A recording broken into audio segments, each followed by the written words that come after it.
The bias that we have is against the Patriots because we think that they don't spend money. Now, it's not actually the case that they don't spend money. It's that Tom Brady never took top dollars, that they found ways to, if you go through, if you were a player that they liked, they compensated you.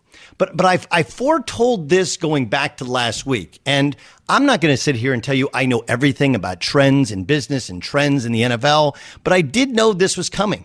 Right. If you look back at last year, what I saw people, including, friends of mine, guys that work for us, they're like, well, it just so happens that Tom Brady leaves because they don't have any weapons. And the very next year they get weapons.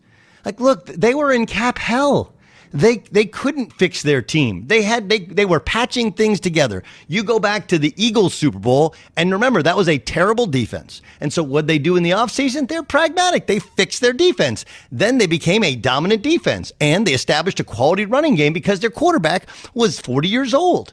Okay, then they got to kind of the end of the line for that run, and when they got to the end of the line for that run, suddenly now last year, if Tom Brady would have come back, there was nothing they really could have done outside of maybe kick that tax burden, further.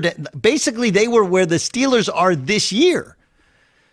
Brady leaves. They have that dead cap money, but then Gronk returns, and that allows them to get that cap money off the books.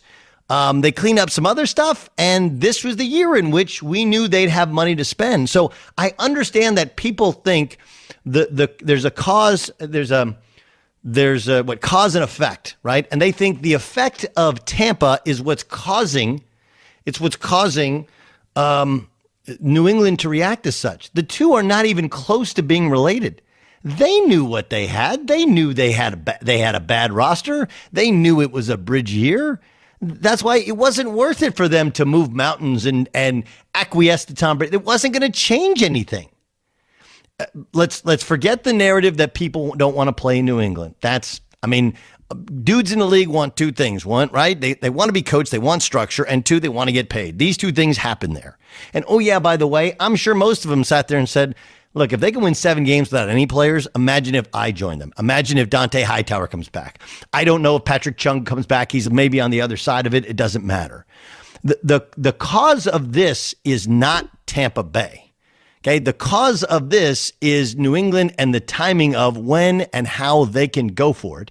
And this is a time, and I've shared this, I hosted Colin's show. We talked about it late in our show yesterday. This is a time in which the New England Patriots understand the marketplace. More teams have to shed these contracts and older players and veteran players, then they don't have the tax room. They don't have the cap room that New England has. Combine that with the fact that New England has the need and the money and the wherewithal to evaluate players in the league. This is their strength. Their strength is evaluating players in the National Football League, not players that are in college. Do they evaluate well, second, third round? Sure. Do they have some good players? Yes. I don't know what happens to N'Keal Harry. People think he'll be better this year. I also think that if you look at what they're doing with 2 tight ends, right? Remember back, Dan, you can remember this because you've been with me the entire time.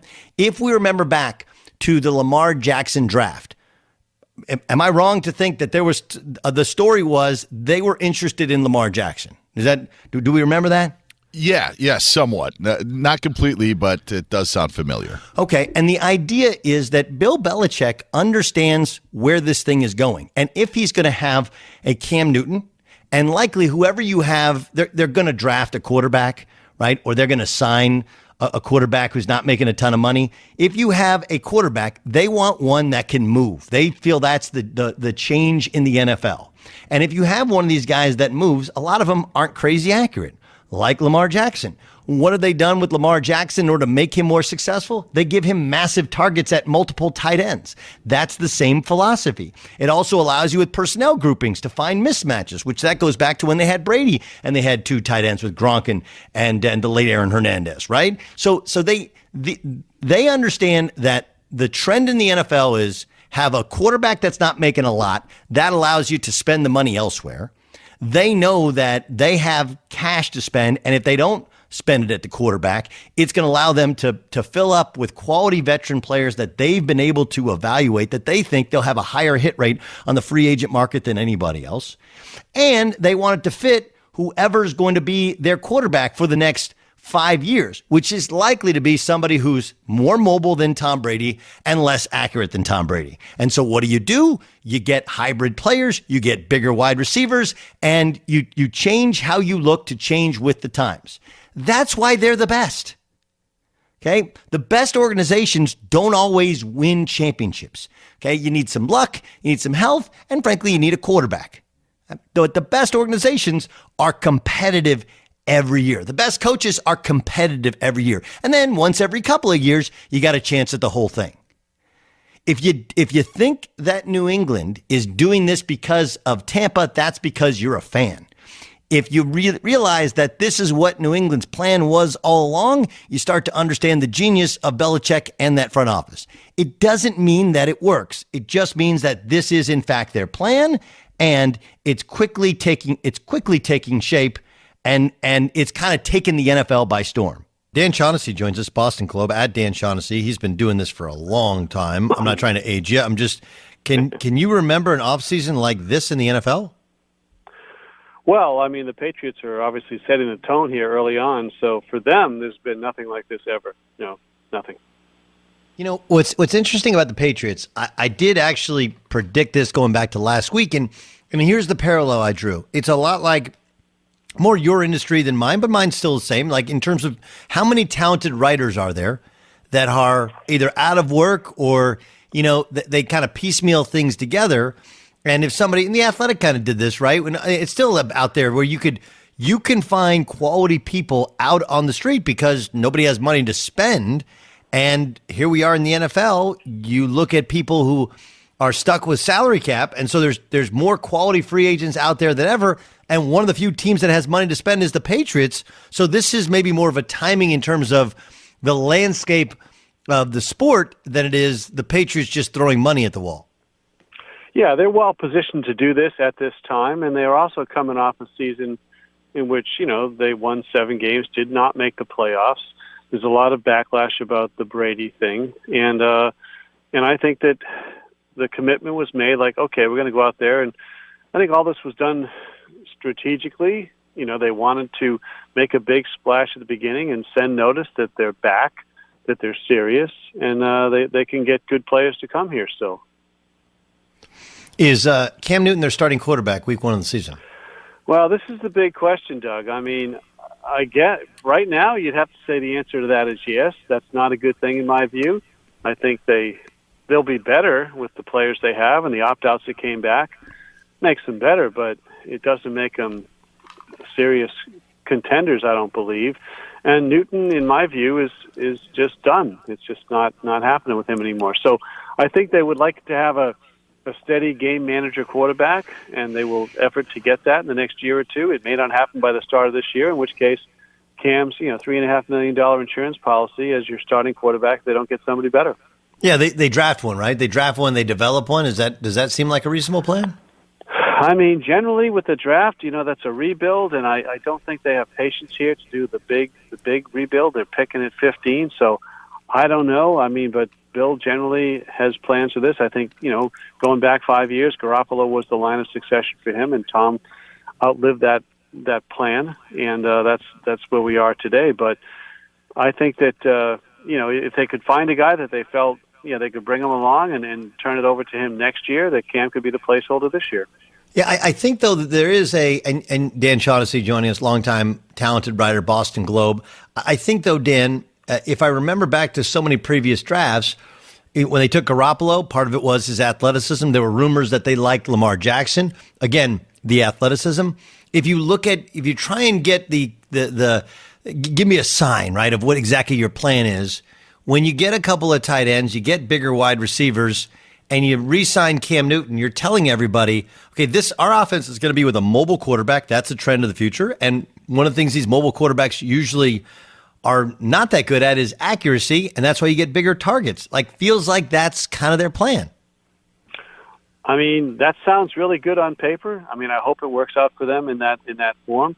I'm kind of really negative on Newton, and I think that what I saw this year was a guy having trouble under center, making good decisions, and not being able to throw. He's a good teammate, a good soldier, a good captain, and the players like him, and he will give you everything he's got. And maybe the fact that he had COVID, didn't have time to learn the system, they had the opt-outs, didn't have a lot to work with. Maybe he can overcome all that. So it's gonna be a really interesting season as they get into it.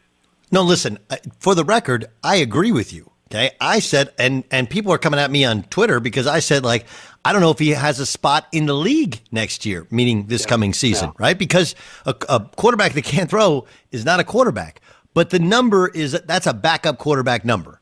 Okay. Now, if they can get away with and as bad as he was throwing, they still found a way with that roster to win 7 games is nothing short of a miracle. I think they're telling with that number he's not the starter for long.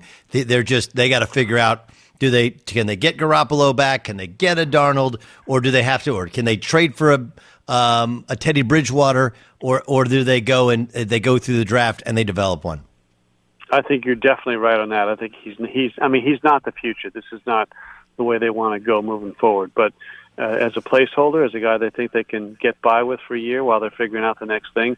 But yeah, I still believe that Garoppolo would be their best solution. I don't know the availability. I mean, San Francisco's got a lot to think about there, and he took them to a Super Bowl.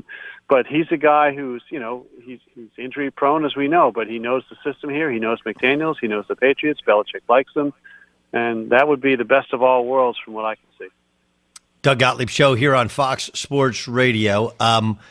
Real quick, and I know you didn't know you were coming on to talk about this. LeBron James, part of a group that he's part of, they now own the Boston Red Sox.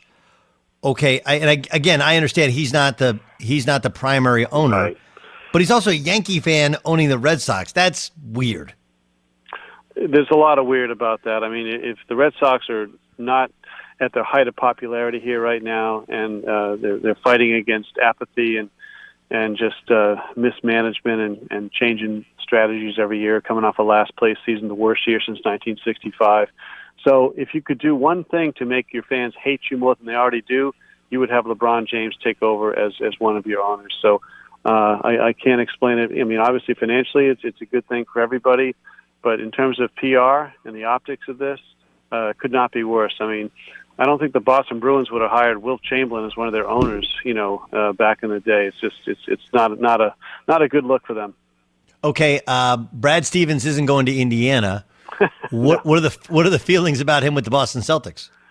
No, a big game for them tonight. Utah's here, and they're formidable, as we know. And things, the Celtics came back, played a couple good games against bad teams. They were unable to beat the Nets once they came back, and they have Marcus Smart back. They won the Final Four going into the All-Star break. So they've recovered quite a bit since the low point of about 3 weeks ago. But there's work to be done, and they know that. Jersey's better, Philly's better if Embiid's there, Milwaukee's better. So, they're in that 4 or 5 slot, and it's going to be a tall order, and it's going to be unlikely that they'll make the conference finals, as they have 3 of the last 4 years. Yeah, they do. It's interesting on how people believe that they have better personnel than they do, and then when Danny Ainge says we need another extra piece, they act like Danny didn't know that. Gordon Hayward's a good player. Right, he couldn't be what he is in Charlotte here, but it wasn't that they didn't have. He was the number one prized free agent target when they got him. Just the leg injury and then the success of others at a similar position really kind of marginalized that. Dan, great stuff. Obviously, go ahead. You want to add something? Go ahead. No, that was like what you said is true. And the only time Gordon Hayward wasn't good was when he was here. So they hit the wrong window with him. Dan, great stuff. Thanks so much for joining us. Thanks, Doug.